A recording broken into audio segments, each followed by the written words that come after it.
Bonjour, bienvenue sur DevLab, votre laboratoire de développement personnel. Aujourd'hui, nous allons voir ensemble comment pouvoir gagner du temps disponible.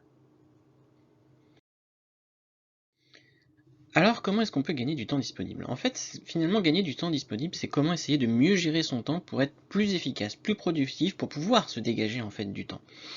Et aujourd'hui, pour pouvoir gérer ce temps, on voit que de plus en plus, quand vous vous sentez un peu surmené, que vous sortez parfois du bureau un peu tard, voire extrêmement tard, vous avez l'impression en fait que toutes vos journées ne sont faites que finalement de problèmes à régler, de soucis, de stress, de problèmes à résoudre, de tensions.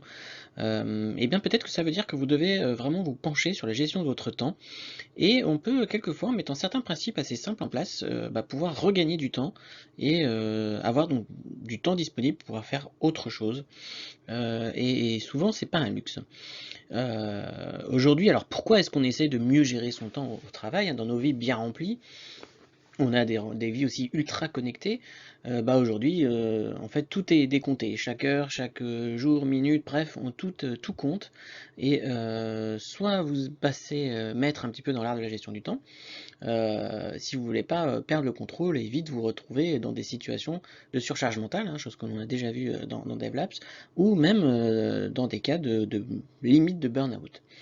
Euh, donc, évidemment, celui qui serait tenté de ne pas en tenir compte se verrait bien vite rattrapé par les délais, par les enjeux, par le calendrier, l'agenda rempli de multiples rappels à l'ordre. Parce que il est vrai que quand on prend des vacances, par exemple, on a tendance à vouloir oublier un petit peu le concept de temps. Mais dans la vie professionnelle et dans la vie de tous les jours, c'est pas la même chose. On a besoin de pouvoir gérer son temps et pour pas se faire manger en fait son temps par les autres surtout.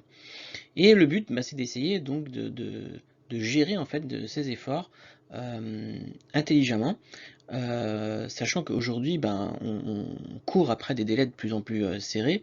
Il n'y a pas de recette miracle en fait en matière de gestion du temps. Tout repose en fait sur le fait d'arriver à gérer ces efforts. Il faut un minimum d'organisation et de rigueur. Et une bonne dose de bon sens, et c'est ce qui fera en fait que vous arriverez à mieux gérer votre temps et à retrouver du temps disponible pour vous. Alors, j'ai essayé de trouver en fait plusieurs principes à travers mes différentes lectures ou mon expérience personnelle. Et dans ces principes, je pense que vous allez réussir en essayant de les appliquer le plus possible, vous réussirez normalement à reprendre du temps sur ce que vous faites déjà. Alors, les 7 principes, quels sont-ils? Donc, il y a 7 principes majeurs que j'ai répertoriés. Alors, le premier, c'est en fait d'abord se fixer des objectifs personnels. Alors, on l'a déjà vu hein, plusieurs fois dans DevLabs que finalement se fixer des objectifs, c'est ce qui va vous permettre d'avancer. Et parce que savoir où l'on va, c'est essentiel en fait en termes d'efficacité. On verra la notion d'organisation, ça aussi, on a déjà vu euh, que le fait d'être bien organisé, de savoir gérer ses tâches, en les regroupant, en les traitant en petites tâches, en ne cherchant pas à tout faire en même temps, c'est ce qui va nous permettre aussi d'être beaucoup plus efficace, plus productif, et il va nous permettre de retrouver du temps. Définir nos priorités, évidemment, hein, on verra comment identifier des tâches importantes pour être plus efficace et productif. Ne plus procrastiner, on a, je pense, largement déjà vu ce sujet, donc je passerai très rapidement sur ce point-là, mais mettre en place toutes les petites actions qui fait on évite de procrastiner, c'est ce qui va aussi vous faire gagner du temps. Savoir dire non, ça c'est quelque chose de nouveau, un concept qu'on n'a pas encore vu dans DevLabs, mais on verra qu'en fait savoir dire non c'est une compétence clé de nos jours. Ensuite, on a augmenté sa capacité de concentration. Alors, savoir se concentrer, ça aussi, on l'a déjà vu dans DevLabs, hein, ça permet de faire basculer en fait son cerveau dans un mode de travail et d'être entièrement et pleinement à ce que l'on fait. Et ça, c'est vraiment un gage forcément d'efficacité puisqu'on va directement au but plus rapidement.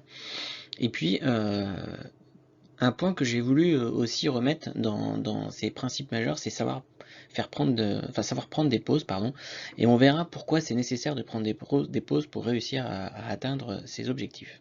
Voilà un peu les 7 principes majeurs que j'aimerais ici vous présenter qui devraient vous permettre de réussir à gagner du temps disponible si jamais vous sentez que vous avez une vie beaucoup trop surmenée et dans laquelle vous prenez beaucoup trop de temps pour faire les choses. Alors je commence par le premier principe, donc se fixer des objectifs personnels. Alors se fixer des objectifs personnels, c'est, comme je l'ai dit déjà tout à l'heure, c'est savoir où l'on va. Donc c'est un point qu'on a déjà vu hein, chez DevLabs. C'est clairement un pilier en fait dans la matière de gestion du temps, se fixer des objectifs. Puisqu'en fait, ce sont ces objectifs qui vous permettent d'avancer tout en maintenant en fait un cap fixé. Et vous allez pouvoir aisément savoir où vous allez et ce qu'il vous reste à accomplir. Et puis bien sûr, on n'oublie pas de fixer ses objectifs correctement, et les fixer correctement, on a vu qu'il y a plusieurs manières, dont une qui est là très largement plébiscitée, c'est la méthode SMART. Hein. Pour rappel, pour ceux qui n'auraient pas vu la méthode de SMART sur DevLabs, ce sont des objectifs qui sont simples, mesurables, acceptables, réalistes et temporellement définis. Je vous invite à aller voir la vidéo sur les objectifs SMART pour avoir plus d'informations. Donc le but c'est de se fixer des objectifs SMART. Alors ils peuvent être hebdomadaires, mensuels, quotidiens, peu importe en fait. Le but c'est qu'ils soient articulés le plus adéquatement avec votre temps qui est à votre disposition. Et le but c'est aussi de relier toujours vos tâches avec vos objectifs personnels. Et c'est ça qui va faire que vous allez gagner du temps, parce que c'est comme ça que vous allez pouvoir notamment trier, entre guillemets, ce que vous allez pouvoir faire, ce qui est intéressant pour vous à faire, et surtout, qu'est-ce qui sert en fait directement à vos objectifs. Et donc, vous serez beaucoup plus efficace, puisque finalement, vous saurez tout de suite dire, bah, ça, oui, ça correspond à mes objectifs, ok, je fonce là-dessus, ou ça correspond à rien, ça ne m'aide en rien, ça ne me fait pas du tout avancer, c'est pas la peine que je m'en occupe pour le moment. Même si c'est une tâche peut-être qui est intéressante. Voilà en fait le principe numéro 1. On a vu aussi que dans le monde, il y a un panel de 6000 travailleurs qui ont été interrogés, et on voyait que seulement 26% des employés visualisaient clairement en quoi leur travail contribuait aux objectifs de l'entreprise. Donc autant vous dire que ça veut dire qu'il y a quand même près de 3/4 des gens qui finalement n'ont pas véritablement d'objectifs et qui ne savent pas en quoi leur travail en fait contribue aux objectifs de l'entreprise. Donc finalement ils travaillent sans savoir véritablement pourquoi ils travaillent. Donc évidemment, à partir du moment où vous ne savez pas pourquoi vous travaillez, comment vous pouvez savoir si vous êtes finalement efficace ou pas. Voilà, donc ça c'est le premier principe très important, c'est se fixer des objectifs personnels, faire ses objectifs SMART, et toujours relier ses tâches avec ses objectifs personnels. Voilà pour le premier principe. Pour le principe numéro 2, c'est l'organisation. Alors l'organisation, on en a déjà parlé aussi dans différentes vidéos DevLabs. Aujourd'hui, on sait parfaitement qu'on ne peut pas courir après 1000 lièvres à la fois. Hein. Si vous démarrez 30 tâches en même temps, c'est pas ça qui vous fera devenir une personne plus efficace ou productive. Et c'est pas non plus parce que vous aurez un emploi du temps surchargé avec des réunions de partout, ou à chaque demi-heure vous êtes obligé de faire quelque chose, que ça vous rend productif. Hein. En fait, très souvent, les pertes de temps sont là où on ne les attend pas. Un exemple tout bête, hein, allez chercher un dossier par exemple sur votre bureau en plein milieu des tas de papiers, ça va vous prendre un quart d'heure en plus. Déjà ça va vous énerver parce que vous allez passer votre temps à chercher ce papier, vous savez qu'il est là mais vous ne le trouvez pas.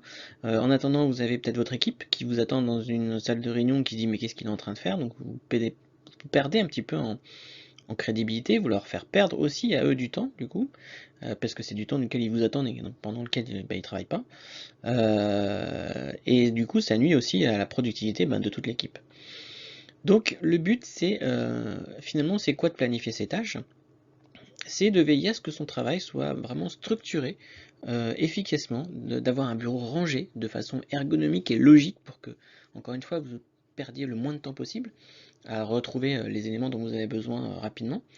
Et déjà, si vous arrivez juste à faire ça, c'est-à-dire à vraiment structurer la manière dont vous êtes organisé, je ne donne pas ici de pistes précises parce que malheureusement on est tous différents et on a tous notre manière de faire. Alors si vous regardez sur d'autres vidéos DevLabs, vous verrez que j'aborde cette notion d'organisation et vous verrez qu'il y a plein de petites choses que vous pouvez faire. Mais voilà, en tout cas, structurez bien votre organisation et votre bureau, et ça aussi ça vous fera gagner énormément de temps. L'une des choses que vous pouvez faire aussi pour gagner du temps, c'est de traiter toutes les petites tâches durant les temps morts. En fait, on sait très bien qu'à chaque fois qu'on passe d'une tâche à l'autre, notre cerveau doit rechercher des informations et tout le contexte qui est associé à cette nouvelle tâche. Et à chaque fois que du coup qu'on revient sur une tâche, on est obligé de refaire refaire un peu l'histoire dans sa tête, c'est-à-dire qu'est-ce que je faisais, à quel moment, j'étais dans quel contexte, j'étais sur quelle tâche, sur quel projet, enfin bref. Et du coup, vous mettez beaucoup de temps à vous remettre en fait dans le mouvement. Euh, du coup, encore une fois, baisse de productivité, et puis surtout aussi une grande fatigue parce que vous arrivez, enfin vous faites des efforts supplémentaires à votre cerveau pour systématiquement se rappeler les choses, et c'est pas la meilleure manière d'utiliser son cerveau pour ça. Donc le but c'est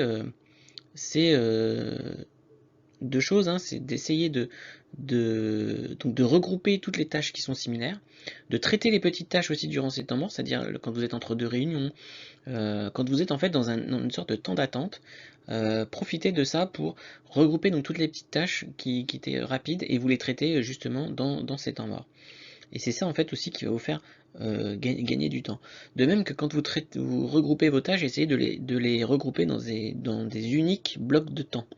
Vous perdrez comme ça moins de temps à changer de contexte et vous pourrez en consacrer davantage de temps aux activités qui ont une plus haute valeur ajoutée pour vous. Qu'est-ce que je peux vous dire d'autre aussi? Une chose très importante, ne cherchez surtout pas à tout faire en même temps. Pour faire simple, notre capacité à être multitâche, ça relève un peu d'un mythe. On a l'impression toujours que notre cerveau est capable de faire plusieurs choses à la fois. Alors en fait, c'est pas qu'il est capable de faire plusieurs choses à la fois, c'est notre cerveau est capable de basculer très rapidement d'une tâche à une autre. Et il est vrai que biologiquement, par exemple les femmes, on dit toujours qu'elles arrivent à faire plusieurs choses à la fois, contrairement aux hommes, c'est pas qu'elles font plusieurs choses à la fois, c'est qu'elles savent switcher, en fait, donc passer d'un sujet à l'autre plus rapidement que nous. Tout simplement. Mais encore une fois, on ne sait pas traiter plusieurs informations en même temps.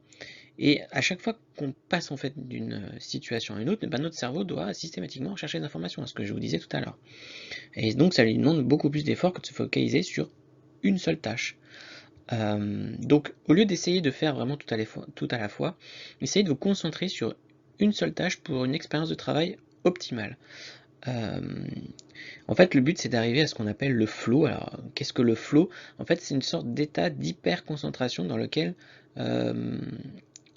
on est un peu dans une sorte d'état de grâce, c'est-à-dire que on est en pleine mesure de travailler efficacement, on est concentré sur sa tâche, notre cerveau se focalise sur ce qu'on va faire, et uniquement sur ce qu'on va faire. Et c'est ce flow-là, en fait, quand on arrive à l'atteindre, qui va vous permettre, en fait, de faire votre tâche beaucoup plus rapidement, et de manière plus sécure, plus productive, et surtout plus efficace, parce que vous serez pleinement en fait dans l'action et dans le traitement de votre tâche. Donc voilà un petit peu les principes d'organisation que vous devez essayer de mettre en place.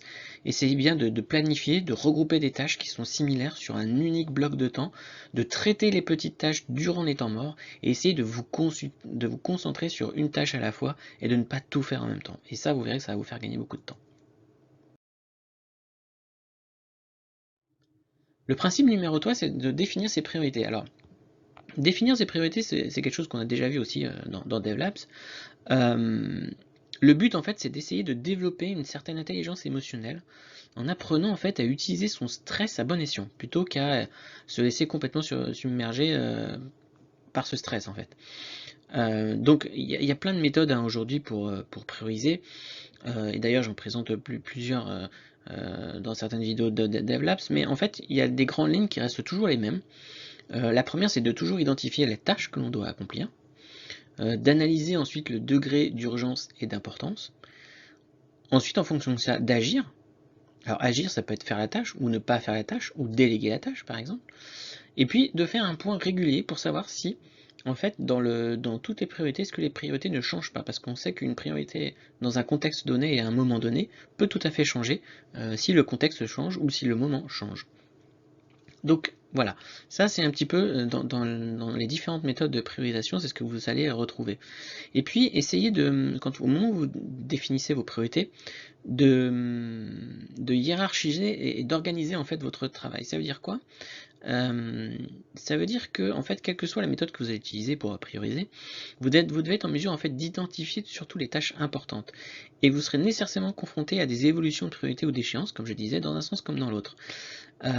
Et sans aucun moyen de distinguer le travail essentiel du reste, il vous sera impossible de vous adapter, de donner la priorité aux bonnes tâches. Rappelez-vous, et là je fais le lien directement avec le principe numéro 1, était de se fixer des objectifs, parce que c'est grâce à ces objectifs aussi que vous saurez au moment où vous allez prioriser si cette tâche est plus importante qu'une autre.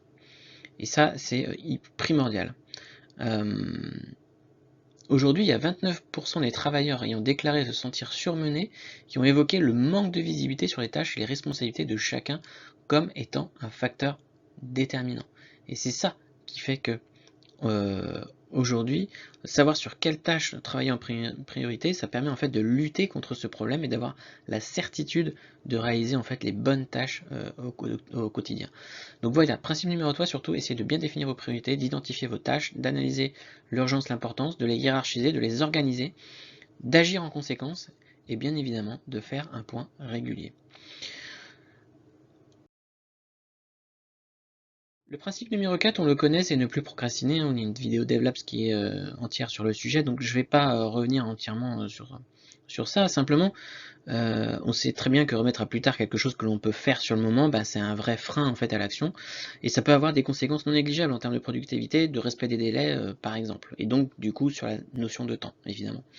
Ça peut être du coup une source de tension, de démotivation, de frustration, et puis ça ne fait qu'alourdir en fait votre charge mentale. Alors quelquefois procrastiner c'est un peu inévitable, mais il faut savoir que ça fait quand même globalement partie des mauvaises habitudes, et il vaut mieux éviter de se...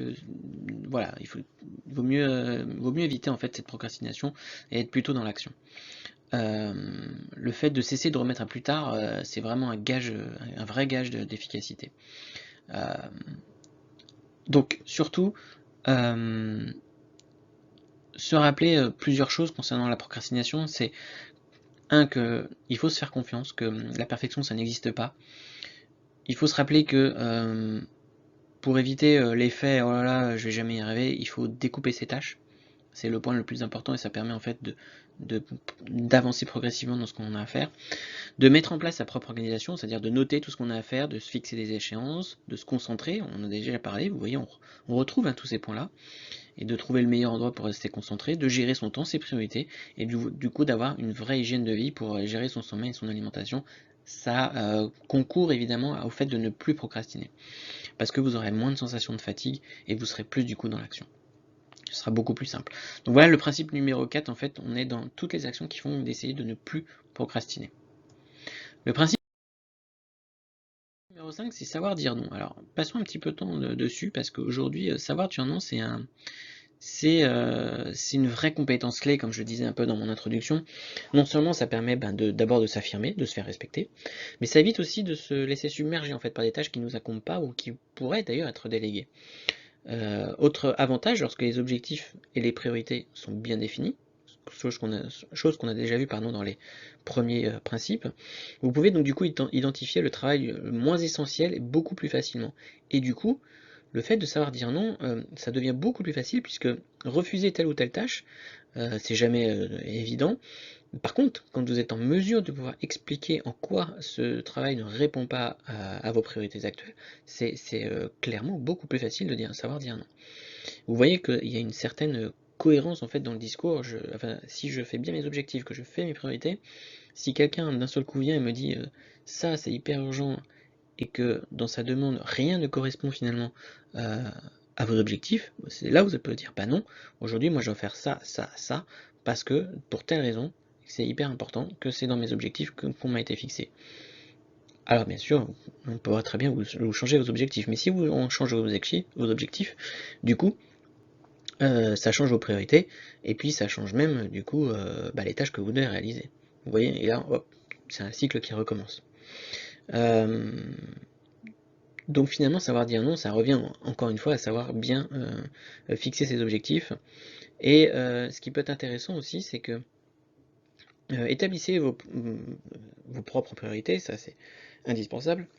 Mais partagez-les aussi avec les membres de votre équipe, parce qu'en fait, tout le monde y verra beaucoup plus clair et tout le monde saura si, par rapport à un moment donné, s'il y a quelque chose qu'il doit vous demander, il saura tout de suite se dire ah non, en fait, ces objectifs ne sont pas là, ça sert à rien que je lui demande. Et du coup, ça peut être aussi un moyen pour que les gens se disent bon je sais que à lui, il faut mieux pas que je lui demande, parce qu'il me dira forcément non, du fait que ce n'est pas en fait dans ses objectifs. Voilà, donc c'est un moyen du coup aussi d'écarter les gens qui peuvent vous prendre du temps. Et si ce travail en fait qu'on vous demande est nécessaire sans toutefois être une priorité pour vous, envisagez du coup de le déléguer, tout simplement. N'oubliez pas ce principe de délégation. On l'a déjà vu aussi dans les Labs, hein, la délégation. Vous n'avez pas de souci pour aller voir la vidéo si vous ne l'avez pas déjà fait. Gardez à l'esprit que le fait de confier une tâche à quelqu'un, ça ne veut pas dire qu'elle n'est pas importante, c'est juste que ce travail, c'est pas dans vos priorités du moment. Donc la tâche qui est en question pourrait tout simplement demander une expertise différente de la vôtre, par exemple. Et donc lorsque vous réattribuez une tâche, vous devez avant tout veiller à ce qu'elle soit accomplie par une personne qui soit la mieux habilitée, la plus compétente pour la réaliser. Et c'est uniquement ça qu'il faut avoir surtout en tête dans le principe de délégation. Mais ça concourt aussi au principe de savoir dire non. Quand on dit non, ça ne veut pas dire qu'on ne fera pas la tâche. Ça peut aussi vouloir dire bon, ok, moi, c'est pas moi qui vais faire cette tâche, mais ce sera quelqu'un d'autre. C'est une autre manière de dire oui, entre guillemets, mais en tout cas, nous, ça ne vient pas contrarier notre emploi du temps et notre agenda. Voilà. Ensuite, surtout, vérifiez aussi vos tâches, c'est-à-dire que outre le fait de refuser certaines tâches, vous devez prendre le temps aussi de vous pencher sur les tâches que vous avez décidé d'accomplir il y a déjà quelques temps et sur lesquels vous travaillez encore actuellement. C'est le principe dont je parlais tout à l'heure de est-ce qu'il n'y a pas certains objectifs ou certaines tâches qu'on doit faire et est-ce qu'il est toujours nécessaire de les accomplir? Parce que des fois on a tendance à commencer des tâches, à les faire sur le long terme et puis il y a un moment donné on se dit mais non mais en fait pourquoi est-ce que je fais ça? Est-ce que finalement je suis la personne la mieux placée? Et puis ça fait tellement longtemps qu'on m'a demandé, est-ce que finalement c'est toujours une priorité ou pas? Et ça va vous permettre aussi de vous éviter d'avoir souvent des fonds de tâches que vous savez que vous devez faire, mais vous n'avez pas le temps et en fait ça vous occasionne un certain stress. Donc dans ces cas-là, il faut toujours s'interroger sur est-ce que c'est vraiment, est-ce qu'elle est toujours d'actualité cette tâche? Et si ça l'est, dans ce cas-là, essayez vraiment de la déléguer tout de suite à quelqu'un qui pourrait la faire, qui soit compétent pour la faire. Et ça c'est vraiment efficace parce qu'au moins du coup vous écartez complètement cette tâche de votre esprit et c'est une source de stress vraiment en moins. Donc voilà, savoir dire non c'est le principe numéro 5, exprimer son refus, voilà, c'est vraiment une compétence clé. Partagez vos priorités avec les membres de votre équipe et n'oubliez pas le principe de délégation. Le principe numéro 6, c'est d'augmenter sa capacité de concentration, encore un point qu'on a déjà vu chez DevLabs, mais qui concourt encore une fois au fait de pouvoir gagner du temps. On sait que, en tout cas, il faut être entièrement et pleinement à ce que l'on fait. Donc on a déjà vu dans les précédentes vidéos, voilà, qu'être pleinement à ce que l'on fait, c'est un vrai gage d'efficacité et savoir se concentrer, ça permet d'évacuer momentanément les soucis, les autres tracas, de faire abstraction des bruits, de toutes les distractions qui sont autour de vous, pour s'ancrer en fait totalement dans le moment présent et ainsi gagner en productivité. C'est quelque chose d'hyper important de savoir s'isoler des autres, éviter les perturbations qui peuvent couper en fait votre rythme de travail ou vos fluidités. Alors, le truc bête et méchant, c'est le petit tips, c'est de désactiver toutes les notifications sur votre téléphone. Aujourd'hui, clairement, comme je disais un peu en intro, dans un monde un peu ultra connecté, si vous êtes quelqu'un qui avait l'habitude, en tous les cas, de regarder sans arrêt votre téléphone dès qu'il commence à avoir un bip, euh, c'est clairement une manière de ne pas vous concentrer. On sait qu'en moyenne, un travailleur bascule jusqu'à 25 fois par jour entre 10 applications. C'est juste colossal et c'est une perte de temps absolument incroyable. Donc surtout, quand vous êtes dans une phase où vous devez vous concentrer, vous devez faire un travail important, euh, désactiver toutes les notifications, vous pouvez mettre le mode avion. Alors il faut faire attention au mode avion parce que quelquefois ça désactive pas tout, mais en tout cas, essayez de trouver en tout cas sur votre téléphone un mode qui permette de tout couper, voire éteignez-le complètement, hein. Et ça vous permettra de vraiment pas être interrompu et d'être pleinement en fait dans votre action et dans votre tâche et ça va vraiment augmenter en fait votre capacité de concentration. Voilà pour le principe numéro 6. Alors sur le principe numéro 7, c'est le dernier principe, c'est de savoir prendre des pauses en fait. On sait très bien aujourd'hui qu'un individu euh, n'étant pas en capacité de n'est pas en capacité de rester concentré efficacement pendant des journées entières, hein. Évidemment, il faut toujours prendre le temps de faire une pause, de prendre l'air, de respirer. Et tout ça, faire des pauses, c'est tout sauf contre-productif, comme on peut le penser. En fait, bien au contraire, les pauses, elles permettent de diminuer le stress et d'oxygéner en fait votre cerveau. Et cette astuce, voilà, encore une fois, ça peut sembler un peu contre-intuitif, mais c'est quand même l'une des meilleures méthodes pour mieux gérer son temps et Et on sait que par exemple lorsqu'on a du travail en retard, on a tendance du coup à travailler plus. Or, ce dont notre cerveau a besoin, c'est de temps pour se reposer et de reprendre ses esprits. Si vous travaillez trop et que ça vous emmène au surmenage, alors vous ne parvenez plus à faire quoi que ce soit, et encore moins à vous occuper des tâches essentielles. Euh, alors, si vous avez du mal à faire des pauses, vous n'êtes clairement pas un cas isolé, puisque d'après certaines études, il y a plus de 30% de travailleurs qui se sentent surmenés, indiquent que leur incapacité à se déconnecter du travail et à se détendre, qui a contribué en fait à leur état. Euh, Clairement, ça veut dire quoi? C'est-à-dire n'étant pas en mesure de se reposer, ils sombrent du coup dans le burn-out et peuvent, donc dans la surcharge mentale, ne peuvent donc plus s'arrêter. Et du coup, ça va une sorte de cercle vicieux puisque plus vous êtes en retard, plus vous travaillez, plus vous êtes fatigué, plus vous tombez dans un état de charge mentale qui est absolument colossal et vous risquez de tomber dans la limite de la dépression. Donc si jamais vous éprouvez des difficultés à faire des pauses au moment opportun, vous pouvez tout simplement les programmer. Programmez vos pauses sur votre agenda. Alors ça peut paraître un peu compliqué à faire, parce que en fait quand vous les programmez, ça veut dire qu'il faut au moment où votre alerte sur votre agenda d'un seul coup sonne, il faut cesser véritablement ce que vous faites, vous lâchez votre stylo, quoi qu'il arrive, et puis vous vous levez, vous faites quelques étirements, si vous pouvez aller prendre un café avec un collègue, vous allez prendre un café avec un collègue, ou si vous êtes, je sais pas, dans une tour, vous pouvez descendre et vous aérer un petit peu, peu importe, mais en tout cas, faites-le. Obligez-vous à le faire. Alors, pour certains, ça va paraître un peu stressant, parce que ça veut dire vous vous coupez aussi peut-être dans un certain élan, donc c'est pour ça qu'il faut les organiser aussi intelligemment, hein, vos pauses. Mais en tout cas, faites-les, obligez-vous à les faire et cela vous permettra vraiment de vous sentir mieux par la suite, très clairement. Donc voilà, ça c'était le dernier principe, le principe numéro 7. Alors maintenant, vous connaissez DevLabs, on va donc passer les avantages et les inconvénients. Alors les avantages, évidemment, c'est de gagner en efficacité. À partir du moment où on commence à gagner du temps, on va être plus, ça veut dire qu'on devient de plus en plus efficace, de plus en plus productif, et surtout qu'on arrive à mieux gérer en fait toutes les tâches que l'on a à faire. Ça vous donne une sensation aussi d'avoir plus de temps. Mais alors attention de ne pas tomber aussi dans l'excès inverse, on verra dans les inconvénients. Mais en tout cas, vous avez cette sensation d'avoir plus de temps pour établir des limites du coup aussi entre votre vie personnelle et votre vie professionnelle. Et nécessairement, si vous avez un peu plus de temps, c'est aussi parce que vous avez moins de stress, vous subissez moins de stress par toutes les tâches en fait qui vous incombent, puisque vous êtes concentré véritablement sur vos objectifs, et donc sur normalement, aussi c'est vos objectifs personnels, c'est vraiment sur ce qui vous intéresse. Et donc forcément, il y a d'une certaine manière, vous sentez beaucoup mieux parce que finalement, vous essayez de travailler que sur des choses intéressantes et vous évacuez un petit peu toutes les choses qui ne le sont pas pour vous. D'un autre côté, les inconvénients. Pardon, d'un autre côté, les inconvénients. Déjà, on a vu qu'il ne faut pas tomber dans l'excès inverse non plus, c'est-à-dire que plus vous gagnez de temps et plus vous remplissez, on a tendance à remplir le vide.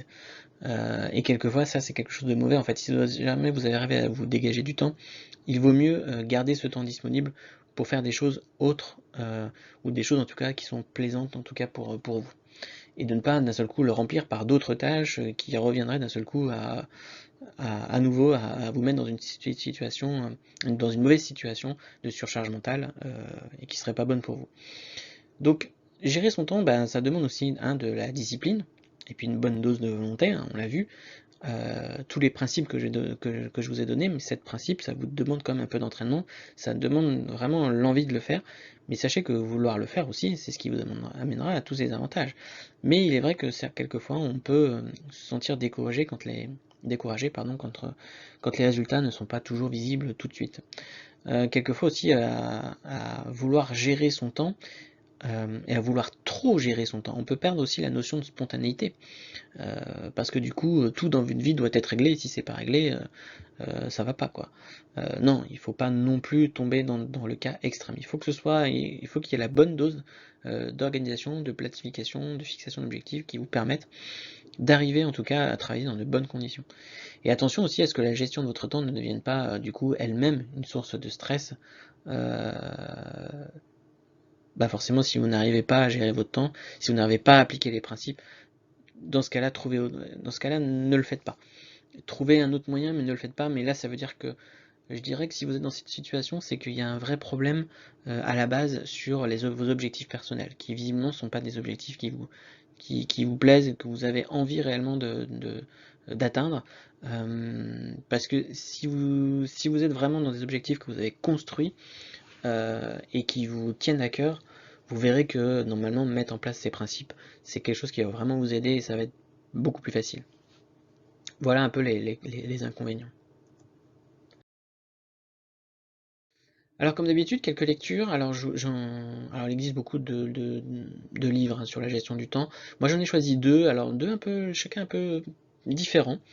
Il y a la 25e heure, qui s'appelle donc la 25e heure, comment travailler 1 heure de moins chaque jour, qui est fait par un pôle d'écrivains, hein, Guillaume Declercq, Baudine et Jérôme Dumont. Et le but, c'est en fait un livre qui rassemble un peu toutes les méthodes d'organisation qui vont vous permettre d'être plus efficace et de vous focaliser sur ce qui compte vraiment. Vous allez voir que tout ce qu'on a déjà dit dans les principes, vous allez les retrouver, mais il y en a aussi d'autres qui peuvent aussi vous aider. Moi, j'ai repris ceux qui me paraissaient les plus importants et qui fonctionnent, mais vous allez voir qu'il existe aussi d'autres choses, donc ça peut être intéressant pour approfondir le sujet de lire ce livre. Et puis il y en a un deuxième, c'est Votre temps est infini de Fabien Olicard. Alors, c'est une présentation un peu différente, puisque Fabien Olicard, c'est un youtubeur mentaliste qui fait des spectacles, mais en fait, il parle de son expérience personnelle et de ses souvenirs, et il parle en fait du fait que lui-même a dû pratiquer ce qu'il appelle la détox, une détox féroce de ses mauvaises habitudes, et qu'il a appris en fait à s'organiser afin de se révéler en fait à lui-même et aux autres, et du coup, il passe un peu en revue tous les points qui lui ont permis, en fait, un petit peu toutes ces astuces qui lui ont permis à lui de reprendre un peu du temps sur sur voilà, sur ce qu'il veut faire, puisqu'il a, encore une fois, c'est quelqu'un qui a plusieurs activités en même temps, et voilà comment il réussit à réaliser en fait toutes ces tâches en se forgeant lui-même ses propres astuces. Et donc c'est assez intéressant, c'est une autre approche. Vous allez retrouver quelques-uns des principes, pas tous, mais quelques-uns des principes que j'ai évoqués. Et donc c'est assez intéressant, c'est une autre approche de la gestion du temps. Voilà un peu les deux lectures sur lesquelles vous pouvez passer un peu de temps, ça peut être intéressant pour approfondir encore le sujet. Et bien voilà, je vous ai donc présenté comment en tout cas gagner du temps disponible. Surtout, comme d'habitude, n'hésitez pas à mettre un pouce bleu, des commentaires sous la vidéo, j'ai hâte de voir vos retours. Posez des questions, n'hésitez pas, donnez-moi votre ressenti si cela vous a aidé. Si vous avez besoin que je détaille d'autres principes, n'hésitez pas à demander, je n'ai plus qu'une chose à vous dire, en tous les cas, allez-y, testez, faites partie des bons sceptiques, et moi je vous dis à ciao, et à la prochaine. Et encore une fois, merci pour votre attention.